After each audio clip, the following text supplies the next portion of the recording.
Thank you for joining us today. Today is a significant anniversary for the Hodges family, not just because of Mary Claire's passing, but because today is the 20th anniversary of Hurricane Katrina's destruction of New Orleans.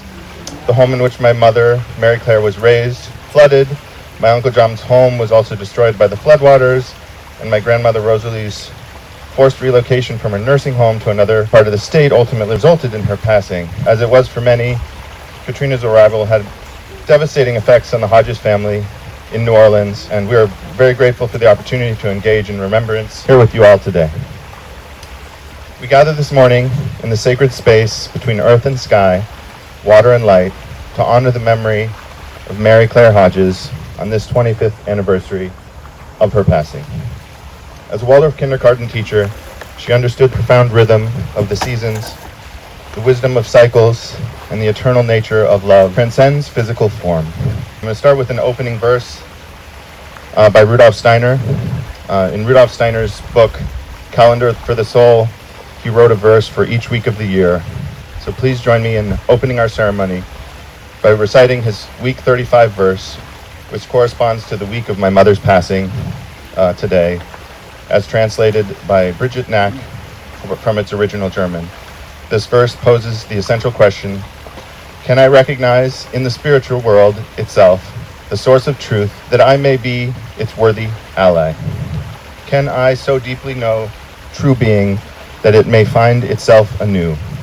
Within the soul's creative urge, I feel that I am granted power to live my own self's humble part as a member of the cosmic self. Next, we'll have a reading from Anu Hodges. The Mother by Khalil Gibran. The most beautiful word on the lips of mankind is the word mother. And the most beautiful call is the call of my mother. It is a word full of hope and love, a sweet and kind word coming from the depths of the heart. The mother is everything. She is our consolation in sorrow, our hope in misery, and our strength in weakness. She is the source of love, mercy, sympathy, and forgiveness. Everything in nature bespeaks the mother. The sun is the mother of earth and gives its nourishment of heart. It never leaves the universe at night until it has put the earth to sleep to the song of the sea and the hymn of the birds and the brooks. And this earth is the mother of trees and flowers. It produces them, nurses them, and weans them. The trees and flowers become kind mothers of their great fruits and seeds. And the mother, the prototype for all existence, is the eternal spirit, full of beauty and love. Feel free to applaud. We have a lot of readings today. We're really lucky to have some great folks with us. And if you haven't already, all of the readings are here in the program. You can follow along. For our second poetry reading, we invite our dear friend, the poet, Susanna Nevison. Susanna is an award-winning and published poet and author whose honors include the 2013 American Literary Review Poetry Prize, an Academy of American Poets Larry Levis Prize, and the recent Pushcart Prize nomination in both poetry and nonfiction. Her poems and essays have appeared in the New York Times, the Los Angeles Review of Books, Crazy Horse, Pleiades, the National Poetry Review. She currently teaches at Sweetbriar College in Virginia, here to read her original poem, Killdeer. Please join me in welcoming Susanna Nevison.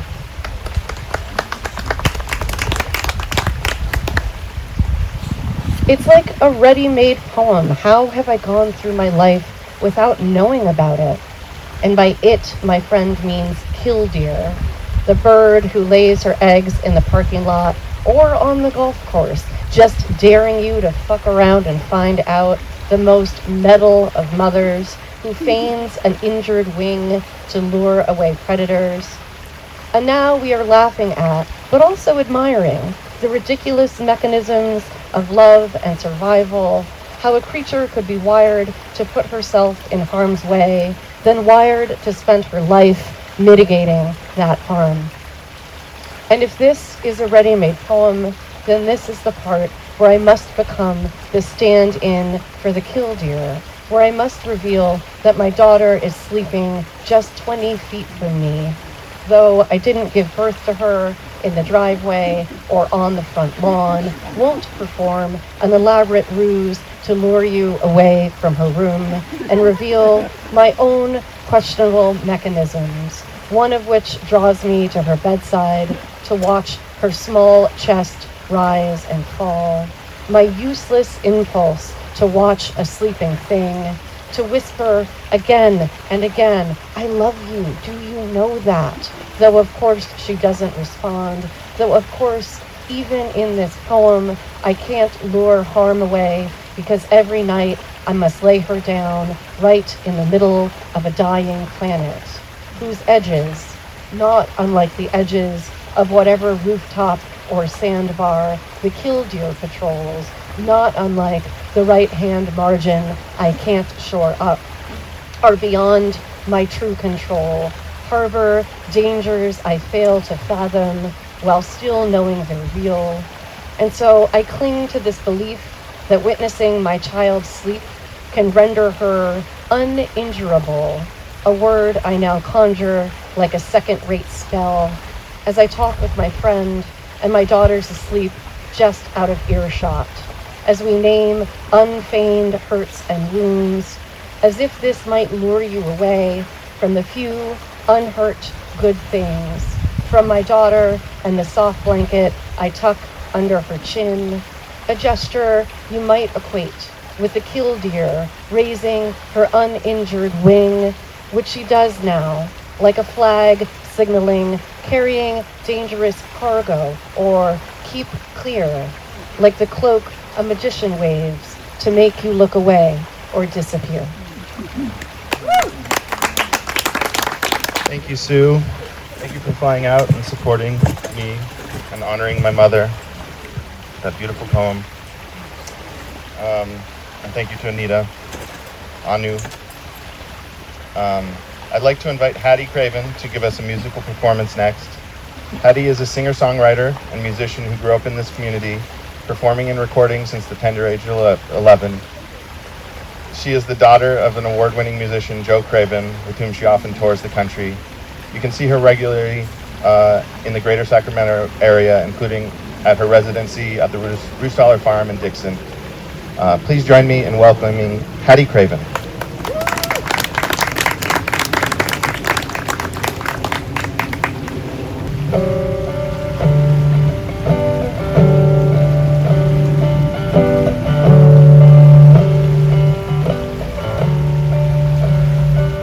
Will you lay down your worries and walk with me? Shed those fears and go home to the trees. Can you hear the sound coming through the leaves? Can you match the bird to the song that it sings? 'Cause I wanna walk with you. Will you sway and let your guard down? Move to the rhythm and dance it all out. Step by step, breath by breath. Forget about tomorrow, get lost in the here and now. 'Cause I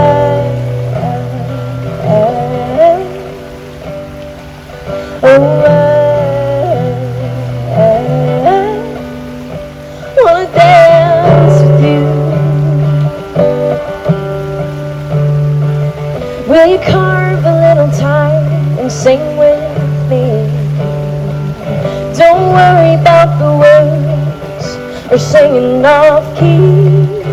You're humming in the kitchen, I'm strumming my guitar. We don't need a fancy stage or a corner of a bar. 'Cause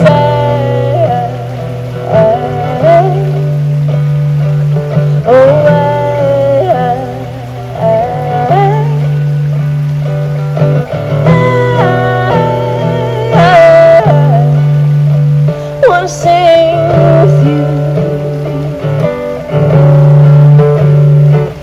This world is only spinning faster.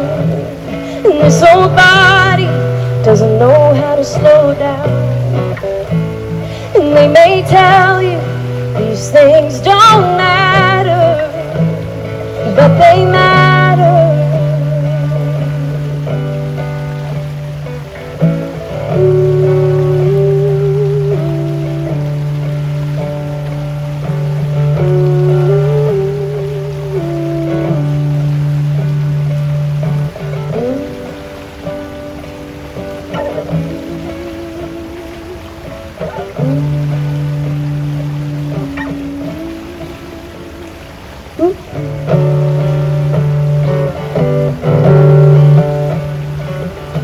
Will you build a garden with me?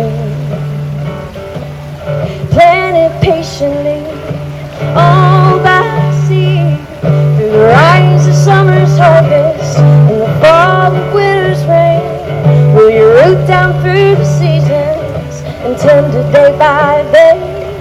'Cause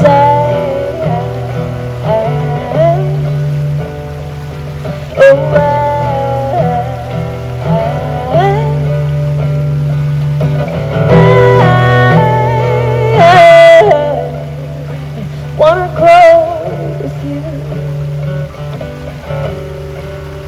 I wanna grow with you.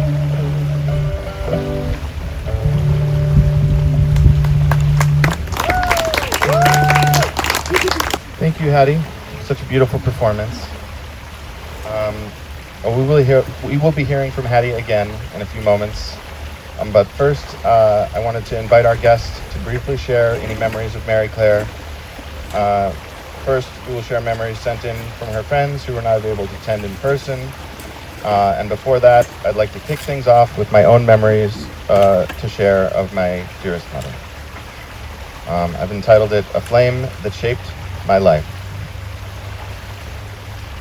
Okay, here we go. It's been 25 years since my mother left this world, and yet her presence lingers, woven into the fabric of my days. Her infectious laugh, a melody that lifted every room, carried with the gentle lilt of her southern charm. A voice that wrapped around you like a soft, familiar breeze. Her voice still echoes from the lullabies she sang. Her touch lives on in the memories of nightly foot rubs, soothing me to rest, softly guiding me into dreamland. She crafted a life infused with intention, raw food and handmade creations, nature walks where questions were welcomed, a home where honesty and curiosity mattered. She encouraged me to explore music and to find my own path in painting and drawing. Because of her guidance, creativity flows through everything that I do. Her spirit lives in every sketch, every vision taking shape, in the creative gestures I make, sometimes without even me realizing they began with her. She was a woman of contradictions, fierce and gentle, disciplined and soulful, a mystic with her feet firmly planted in homemade meals and bedtime routines. She sang, quoted Steiner, taught with purpose and quiet pride. She's told stories beneath a veil-draped yurt, turned gardening into ritual, taught me to see color not as a decoration, but a living gesture. Blue for calm and soul, red for courage and heart, yellow for light and clear thought. Her table was a sacred space, adorned with blossoms and gifts from the earth. A living altar, marking the rhythm of the seasons. At Christmas, she baked veggie loaves and served cranberry sauce, pouring a sparkling cider by the warm glow of candlelight. To her, beauty wasn't an afterthought. It lived in the smallest gestures, a handmade gift, a simple song, a lovingly set table. She believed beauty was nourishment, just as vital as the food we ate. She didn't just believe in Waldorf education, she lived it. She studied, struggled, and sacrificed to bring that magic into my life. Through its unique approach, she nurtured the whole child, head, heart, and hands. History became a story of human evolution, art a window into the spirit. Learning wasn't just about facts, it was a journey towards becoming fully human. A place where creativity and imagination mattered as much as knowledge, where art, music, and nature were woven into every step of growth. She learned right alongside me, Education wasn't something she handed off. It was part of her own path, and we walked it together. She held strong opinions. She held high standards. Her strength sometimes became her shield, but behind it, there was always devotion, a fierce, unyielding love that shaped my life more than I could ever say. She liked things analog, slower, more deliberate. In a world that's gone racing ahead, it's comforting to remember that. To think of her humming a lullaby instead of listening to the radio, reading worn pages instead of flipping channels, preparing meals from scratch instead of ordering in. In a way, she was timeless. And now, years later, I see more clearly than ever, my mother didn't just raise me, she shaped me. Through her choices, her beliefs, her love, and her loss, she gave me a framework for a meaningful life. What I didn't understand, but do now, is that she had been preparing me all along. She'd always given me the tools I needed, a strong inner compass, a deep connection to community, and the confidence to lead my own life. Thank you, Mom, for all of it.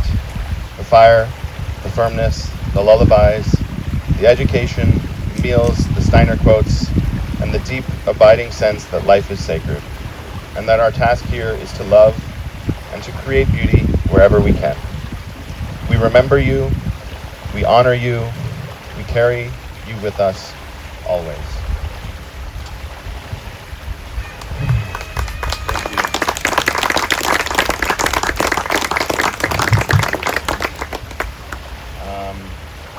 And as we continue the memory sharing, I'll now hand it over to Anu again, my wife, to read a message from one of Mary Claire's longest friendships, which began in San Diego, to Lois Johansson of Sioux Falls, South Dakota, who could not be here with us today.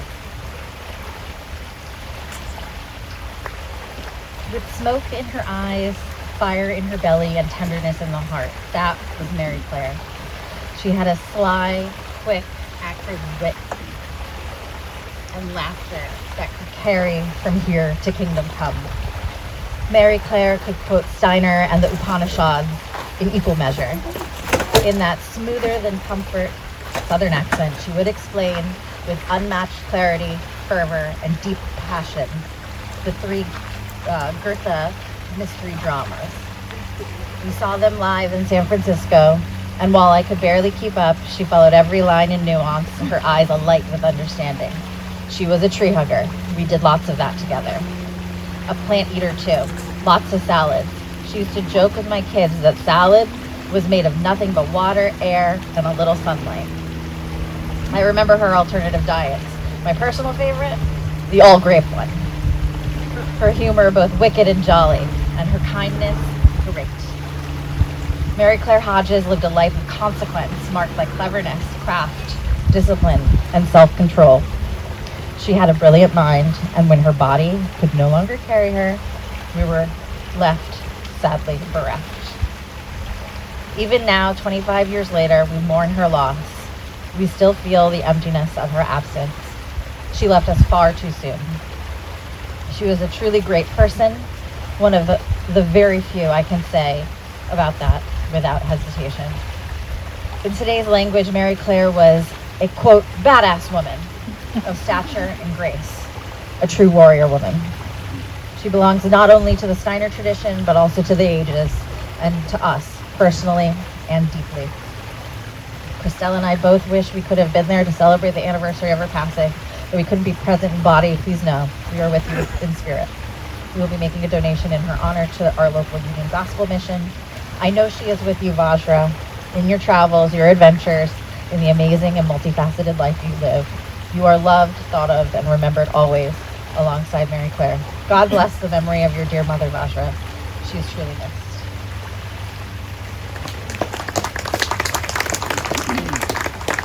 Thank you so much, Anu, for representing Lois.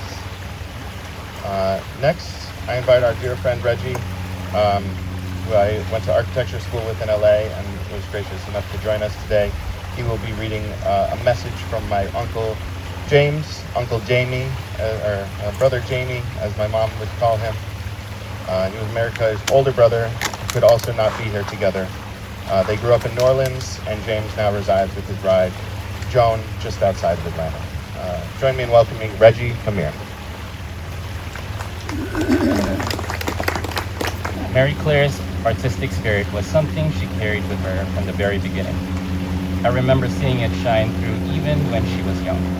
In the memorial book from her 10th year remembrance, there's a photo of her on page 12 as a student at Loyola University in New Orleans, standing in front of one of her paintings, a wonderfully imaginative piece she titled Jesus Surfing. One of her professors wanted to buy it, but she wouldn't sell it. That painting to me is pure Mary Claire, original, bold, and entirely her own. On page 4, there's a photo of our parents sitting in a car Mary Claire bought with a little help from Garnett, and interestingly, no bill of sale. Mary Claire never had a bank account those years, but that didn't stop her. She kept her savings the old-fashioned way, in silver dollar coins. Carefully, she stashed in a metal box. She had a fondness for nicknames. The sillier, the better. I called her La Dunic, Twinkles, and Toonie, though I couldn't tell you today where those names came from. It was just a part of the easy playfulness between us. When I left for college, she wrote to me often. Many of those letters were handmade cards, decorated with colored pencil, glitter, and her unmistakable creativity. One envelope even had "Do Not Mash" written in big letters across the front. I saved them all. They weren't just letters. They were little works of art, full of her personality and love. She also had a knack for mischief. Once, when she was short on cash, she mailed me a large box with only 10 cents worth of postage. Why? Because she addressed it to herself, but put my name and address as the return address. Sure enough, the box came back to me, marked "Return to Sender." Postage.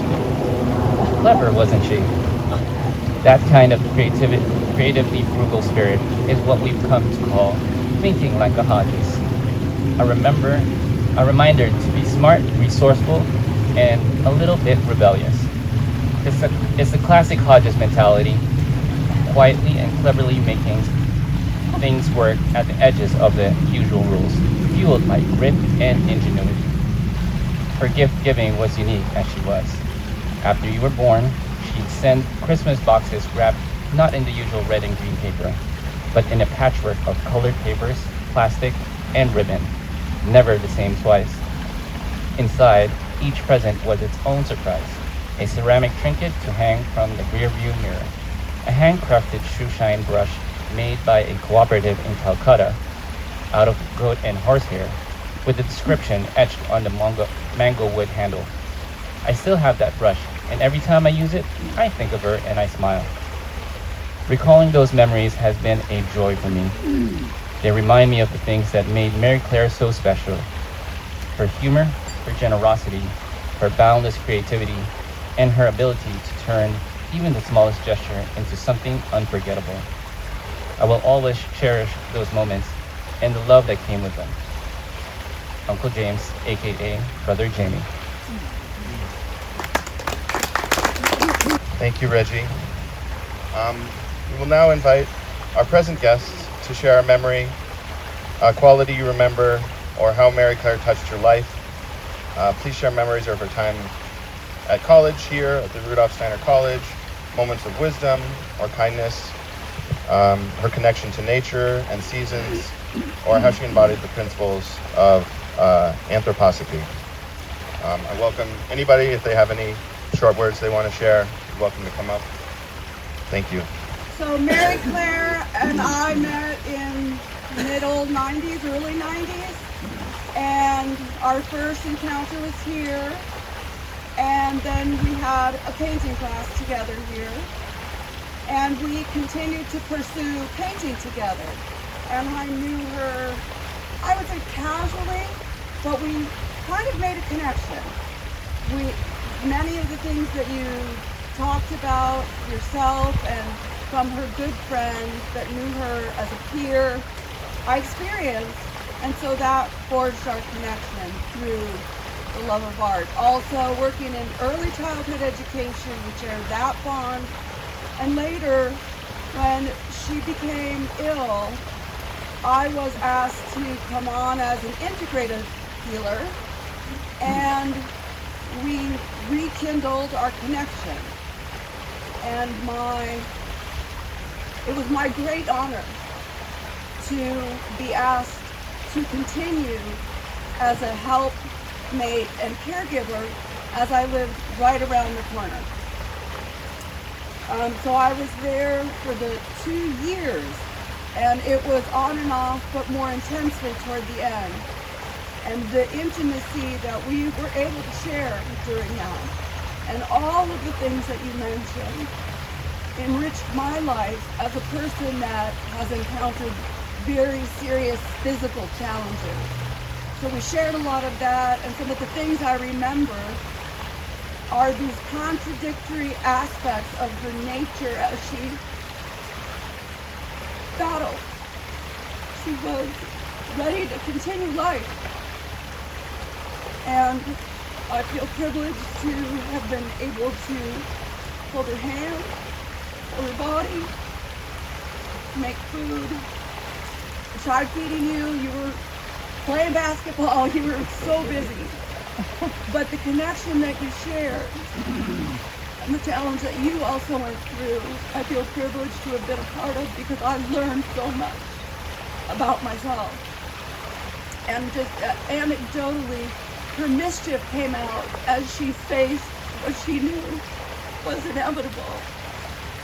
And she was, like you said, very dedicated to her diet. And she would say, "But I really want some Chinese food right now."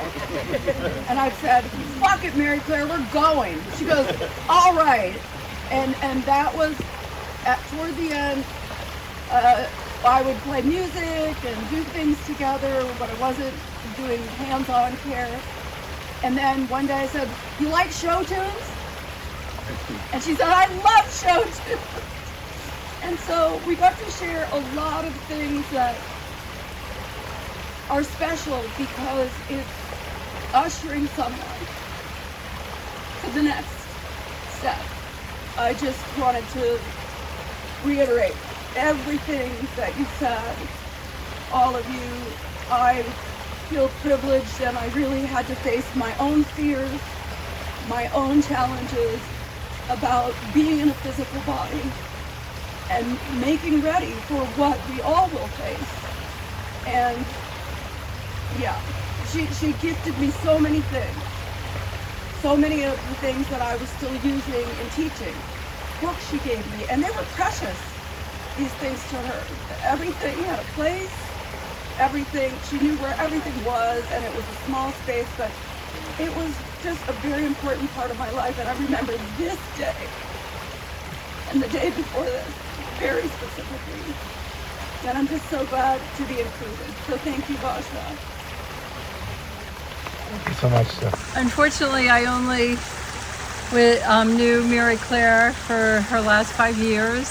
I just wanted to share a few memories. One was that she was a kindergarten teacher for real, just loved little kids and had all this stuff for them. And to me, the kindergarten teacher is the most important teacher in Waldorf, and they just formed the foundation, and I just honor her for being a kindergarten teacher. And second, I want to say how close Vajra and she were, and how much she adored and was a tigress for Vajra, or a lioness for Vajra, and always wanted the best for him no matter what. They were chaotic, wonderful, exhausting years. We were young, often clueless really, doing our best as parents, fumbling and learning as we went along, trying to give Vajra a safe, loving start to life. And through it all, no matter where we were, whether it was New Orleans, Costa Rica, or San Diego, Claire brought something irreplaceable into our days. She became a fellow spiritual seeker, always up for finding new ground, for making lofty ideas real, for living them out, and in everyone she touched along the way. Her legacy isn't something we keep locked away in memory. It's alive. It's in the way we care for one another, in the way we carry ourselves with courage, in the way we share kindness and laughter. As we are here together, this gathering is both a shared memory and a renewal. Yes, we wish Claire was here with us today, but we also remember that Claire gave us something we can carry forward. She gave us love. She gave us strength. She gave us a piece of herself that now lives within us. And if we keep that alive, if we let it guide us, then Claire is still here. She is with us in our stories, in our hearts, and in the spirit of her son Vajra. This is the gift of her life, and that is what we honor today. With love from Berlin, Rainer Levine. I'd been asking my dad to write something for months, and he apparently just sent it in just before this, so just like him to get the meaningful speech right in. Next, I'd ask that everybody please join me in a moment of silence in remembrance of the loving memories that were shared about Mary Clare Hodges.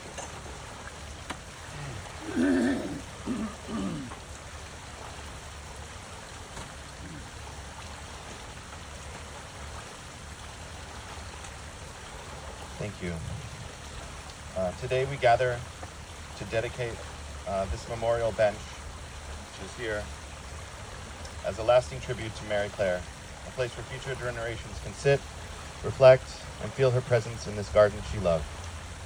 This new memorial replaces the original one that was located not far from here in this very garden, which included a persimmon tree, which still bears fruit and provides jam each year, as well as the rose bushes, which have been replanted nearby that she cared for at our apartment, which she tended to with her very own hands. We are honored to have J.T. Pryor with us today, who has created this beautiful sculptural bench.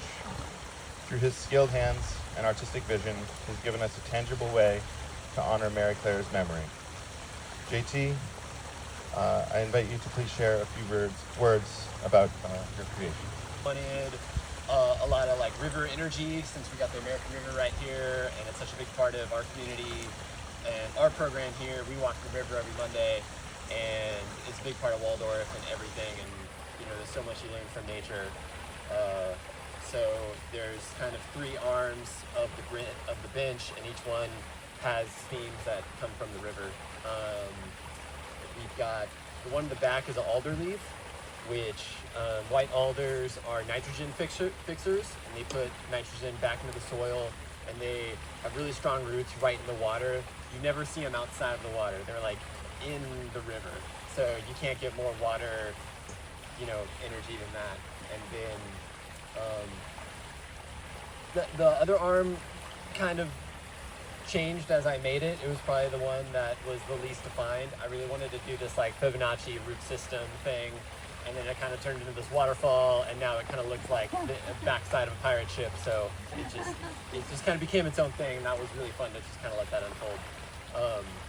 And the last one has a humpback whale inspired jawline, because if you ever try to move a log or anything, the connection between whales and trees is pretty strong for me. They're just like these monumental things, and some of the way the oak flows is really beautiful, and it's a lot like those whale forms. And the phloem's got to flow, so you just got to follow the fiber with that. And this tree was really special. The Vajra, he told me that he used to climb in this tree. This was a tree that was like right in front of the auditorium. It was one of the first big trees you see when you come into campus, and it was sad to see it have to die and come down, but we were able to make some really beautiful stuff out of it. So, yeah. Those are my thoughts. Let's have JT go down there, and we're gonna do the big reveal. Thank you for your artistry and vision, JT. We're so grateful and fortunate to have your dedicated hands. Wait, we're gonna do a big 1, 2, 3. He's so excited. 1, 2, 3. Here it is. And so we can have you come up and look at it in a moment. We're going to do, we're actually going to read a dedication, and then we're going to do like a flower offering blessing on it, and everybody will have a chance to get involved. Roger, do you want to run up here to do it? Or May this bench serve as a place of rest and reflection where the beauty of this garden and the memory of Mary Clare can bring comfort to all who pause here. May it welcome children and students at play, parents in contemplation, and friends in conversation, just as she welcomed all with open arms. We've included Mary Clare's favorite saying on the plaque, which comes from the Broadway musical The Fantastics, and embodies her quest for the bold and different. Please, God, please, don't let me be normal. So we've dedicated the bench now. This is a beautiful and permanent place of remembrance. So now we're going to invite you to participate in a sacred flower ceremony. It honors both the flow of life and the blessing of memory. The ceremony draws from two traditions. One is the Hindu tradition of Pushpanjali, the flower offering with reverence, and the Thai practice of Songkran, where water and flowers bring purification and renewal. So basically what we're going to do is we're going to line up. I'm going to go first and I'll show you. And we have this station here where we'll make bowls of flower petals, and then you can send your message to the bench, and then you're going to float your bowl in the pond. Let's see. In many traditions, flower and water carry our prayers and intentions to the divine, so that's what we'll be doing in the water. As Mary Clare nurtured young souls like tender seedlings, we can now offer these blossoms, symbols of beauty, impermanence, and eternal renewal. The water carries our love forward, just as her influence flows through all of the lives that she touched. So we invite you to create your offering bowls with water from the pond and add flowers to float inside. We also have some incense. First, send your well wishes to the bench, as I mentioned, and then release your offering bowl to Mary Clare's spirit in the pond. So this is kind of a nice moment of reflection, meditation. And then please follow my lead in making this, as Hattie Craven joins us again with a performance of Hallelujah, and the lyrics are in your program, so please feel free to sing along. Thank you.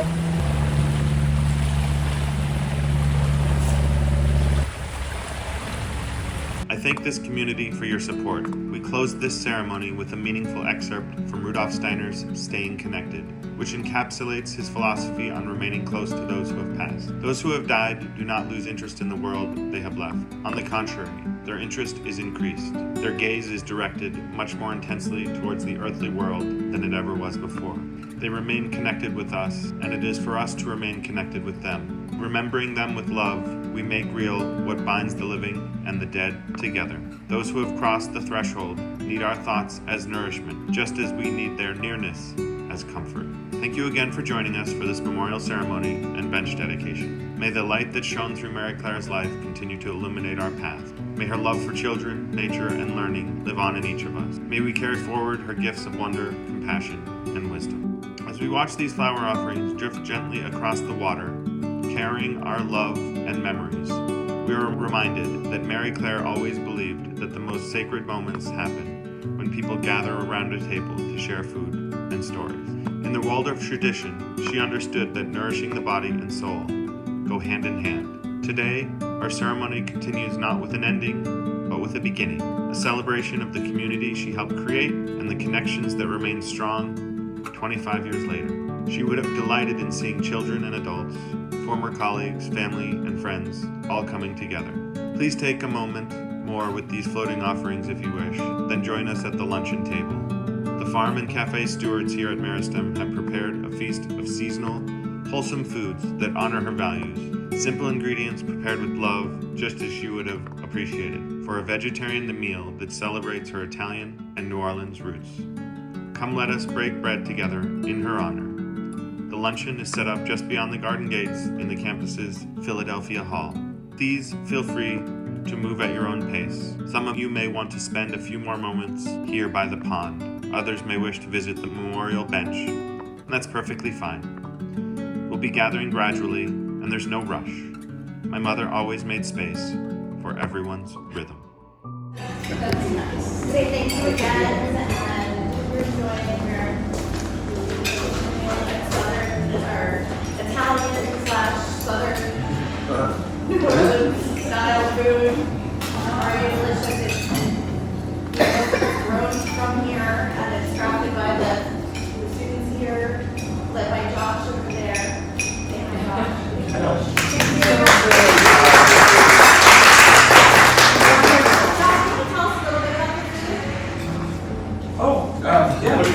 No worries. So when Gibran and Anita came to me, they said they wanted Italian and Cajun Creole, sort of Southern. And I never had to put together a mix like that. After 45 years of doing this, I hadn't. So it was a challenge, and it was accepted. So the gumbo that one was an easy one because it was easy to make vegan and vegetarian. So we took almost every single thing in there except the onions came from the garden, except for the beans, the red beans, the black-eyed peas, and the lima beans are all heirloom. I found a guy in a couple miles from here. Oddly enough, he sells heirloom beans. That's what he does, and so all of those are all heirloom. So that's that. And then the succotash, every single thing in there came from the garden. Yeah, everything.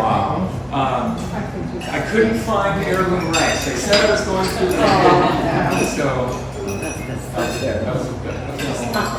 it was hard to source. Then the tapenade that we had, that's a Sicilian sort of sweet and sour eggplant, if you will. Amazing. Thank you. It has peppers and onions and capers and calamari olives and the tomatoes from the garden and all these. I didn't grow the capers. Anyone know? Give you $5 if you know what a caper is. It's like the inside of a flower. Close. Okay, that's as close as I get. It's the unopened flowers out of the Sapphira spinosa plant. Now y'all owe me $5. You're doing okay. And so that was kind of the Italian feel. And then the salad is an Italian salad that I used to make all the time in one of my restaurants. And it's shaved fennel, shaved radicchio, and shaved Belgian endive, and then the vinaigrette. Wow. And you got good sweets later on too. All right. Enjoy. Thank you. You're all very welcome. The salad. I missed the salad. Yeah. So as we gather around the table, I feel my mother's presence more deeply than ever. 25 years have passed, yet her spirit continues to ripple through our lives in ways both seen and unseen. Her devotion to beauty, truth, and nurturing creativity shaped who I am and continues to shape vulnerability. She brought light to everything she touched, from her kindergarten classroom to every person she met. She understood that rest and reflection aren't luxuries, but are necessities for the soul to create and flourish. Today we are launching the Clare Hodges Memorial Fellowship through the nonprofit the SUNDARA Catalyst Group, which Father and I co-founded last year, or 2 years ago. This fellowship will support creatives from marginalized communities, especially those from the global majority, LGBTQIA+, and disabled communities, whose work intersects with social issues. Our nonprofit has already supported beautiful work, 2 years of SUNDARA Family Day picnics for LA's South Asian LGBTQ community. Our director and inspiration for our work in housing equity is here today, Levina Lewis. Say hi to everybody. And she built her leather goods business from a Skid Row shelter 8 years ago. Her work has been featured everywhere from Netflix to the Jeff Hudson Show, collected by notable patrons such as Ashley Biden and LA Mayor Karen Bass. You can find her products online and some boutiques throughout California. We're business partners, we live but more importantly, under the beautiful leadership of SUNDARA Catalyst Group has brokered an innovative housing partnership with the LA Downtown Women's Center and commercial residential developer Triple Link that has housed 75 previously unhoused women who are focused on creative enterprise.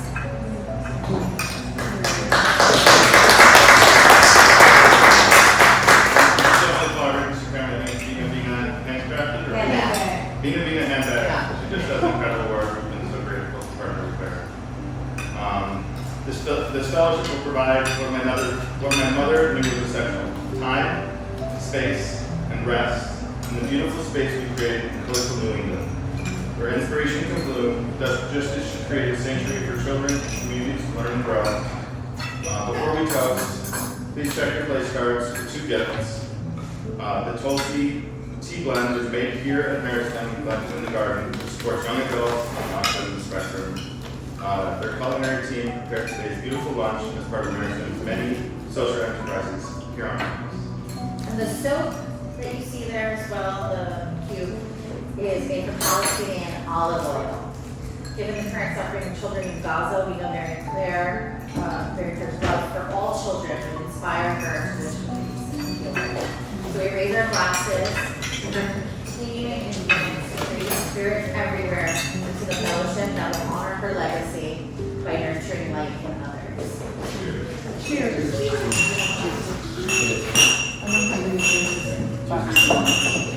As my mother, a teacher, believer in beauty and truth, and to all the creative souls who will find sanctuary through her memorial fellowship, to Mary Claire.